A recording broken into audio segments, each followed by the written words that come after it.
Hi, my name is Veronica, and you're watching Dante's Boxing Nation.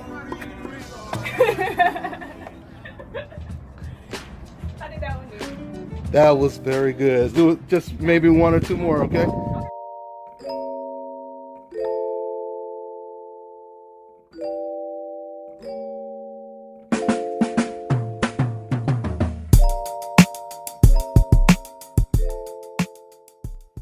Dante's Boxing Nation, what's going on, guys?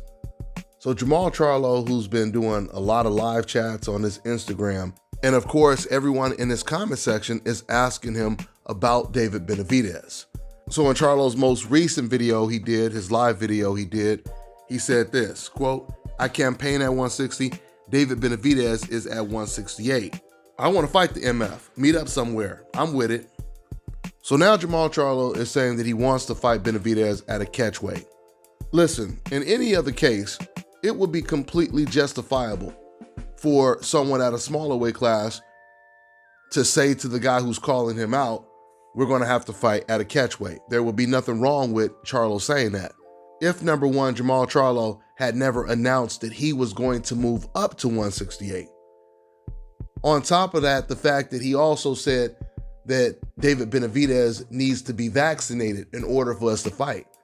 He said that before.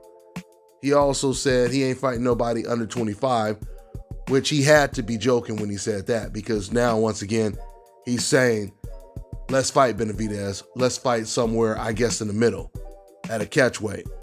I really don't understand the catchweight proposal for the simple fact that David already has a fight scheduled in March. Charlo is scheduled to return in May or June. David Benavidez, he was proposing a September date to fight Jermall Charlo. So what I don't understand is, why doesn't Jermall Charlo just move up to 168, get his feet wet, fight someone else, and then fight David Benavidez after that? Or even if he feels he needs two fights to get acclimated to the weight. Fight two guys at 168 and then fight David Benavidez, because that's actually what Andre Ward did. When Andre Ward was forced by HBO to move up to light heavyweight to fight Sergey Kovalev, HBO basically gave Ward and Kovalev a 3-fight deal. That gave Andre Ward 2 opponents to fight before he fought the best light heavyweight in the world, Sergey Kovalev. So I don't know if this is Jermall Charlo's plan to fight a couple times before he fights David Benavidez at the new weight class. But asking for a catchweight implies that Jermall Charlo, he really sees David Benavidez as a huge, huge fighter at 168. And a huge threat as well. Because Jermall Charlo, he said he was willing to go all the way up to 135 to fight against Canelo Alvarez. But now he wants a catchweight for Jermall Charlo, so I'm not understanding that at all. And the fact that Jermall Charlo started to demand vaccinations while at the same time saying that he's not fighting anyone under 25, knowing that David Benavidez is 24 years old. And now we're talking about the catchweight. I think at the end of the day, Jermall Charlo's next move is going to really tell us where he's at. I mean, because Jermall Charlo said that he's going to move up to 168, you would expect his next fight to be at 168.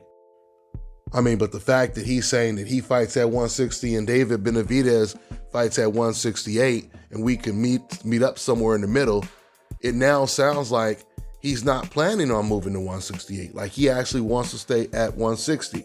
And that would be a shame. That would be terrible for him, and it would be terrible for boxing fans. Because at 160, Jermall Charlo has the fighters that won't fight him, and then the fighter that Charlo won't fight, which is Demetrius Andrade.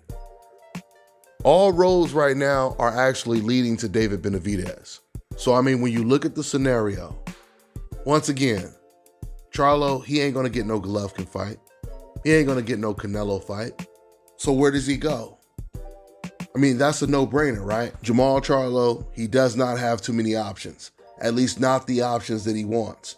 David Benavidez doesn't have too many options. They need each other right now. The winner of that fight will be catapulted into superstar status, and it would put tremendous pressure on Canelo Alvarez to take the fight. When the two guys that were the most avoided are fighting against each other because no one else will give them a shot. I'll close out with saying this, guys. With this year already starting off to be the worst year of boxing since I can remember, it would really be terrible for the boxing fans if Jermall Charlo doesn't move up to 168 and ends up, or he moves up to 168 but avoids the David Benavidez fight. But I will say it's still strange to me when you look at the way David Benavidez's father and trainer praised Jermall Charlo, saying he's the most dangerous, that's a harder fight than the Canelo Alvarez fight.